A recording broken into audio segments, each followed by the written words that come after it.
Excalibur. Tout le monde connaît son nom, mais peu connaissent son histoire. Tout commence par une prophétie. En Bretagne, au VIe siècle, les tribus celtes s'entredéchirent. Les Saxons envahissent. Le royaume sombre dans le chaos.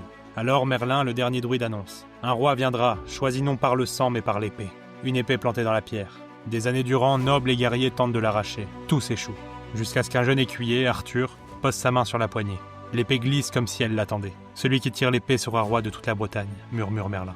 Excalibur en main, Arthur unit les clans, fonde Camelot, rassemble les chevaliers de la table ronde. L'épée devient le symbole d'un idéal, de justice, d'honneur, de protection des faibles.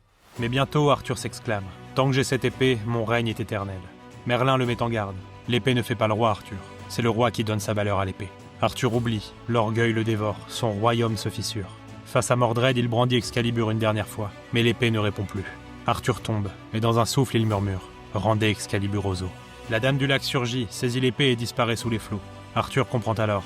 Excalibur n'était pas son pouvoir, mais le reflet de ce qu'il était. Alors, quel est le mieux? Chercher l'objet qui nous donnera le pouvoir, ou comprendre que le vrai pouvoir vient de nos valeurs? Aujourd'hui, chacun de nous rêve de posséder son Excalibur.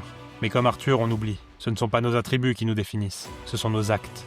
Alors Excalibur est-elle un pouvoir à posséder, ou le rappel que la vraie force vient de la personne que l'on choisit d'être? À toi de choisir. Avant de partir, j'ai une énigme pour vous. On me cherche quand on m'a, on me craint quand on ne m'a plus. Qui suis-je? Si tu as trouvé la réponse, écris-la en commentaire.